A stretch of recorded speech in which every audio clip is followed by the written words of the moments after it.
বন্ধুরা সবাই কেমন আছে? ছোট্ট একটা মিনি ব্লগ শেয়ার করছি তোমাদের সাথে। বাবা যেদিন এসেছিল বাড়ির ওখান থেকে নিয়ে এসেছিলো খারকোল পাতা, সেটাকে ভালো করে ধুয়ে কেটে নিলাম। এবার একটু জল গ্যাসে বসিয়ে দিলাম, জলটা ভাপিয়ে ফেলে দেবো। আর এদিকে কড়াইটাতেও তেল গরম বসিয়ে দিলাম, তার মধ্যে দিয়ে দিলাম একটু কালো জিরে, শুকনো লঙ্কা আর রসুন দিয়ে একটু নাড়াচাড়া করে এই যে জল গালা যে খারকোল পাতাটা রয়েছে সেটা কড়াইতে দিয়ে নুন হলুদ দিয়ে ভালো করে ভাজা করে নিলাম। এবার ভাজা হয়ে যাওয়ার পর তারপরে আমি এটাকে ঠান্ডা করে মিক্সির বাটিতে দিলাম। কেউ শিলনোড়াতেও বাটতে পারে, আমি মিক্সিতেই বাটলাম।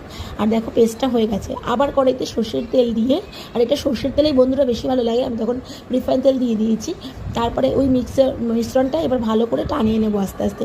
আর এদিকে তোমার দাদা যেহেতু আজকে ছুটি ছিল, তোমার দাদা বানাচ্ছিল হচ্ছে ভেটকি পাতুরি। আর এই দেখো এরকম করে কলা পাতা করে ভেটকি পাতুরি বানাচ্ছিল, আর গরম গরম ভাতের সাথে ভেটকি পাতুরি খারকোল বাটা দিয়ে খেতে দারুণ। দেখো ভাতটা মাখার পর কতটা সুন্দর হয়েছে খেতে। যদি ভিডিওটা ভালো লাগলে অবশ্যই লাইক কমেন্ট শেয়ার, চ্যানেলকে সাবস্ক্রাইব। দেখার পরে ভিডিওতে।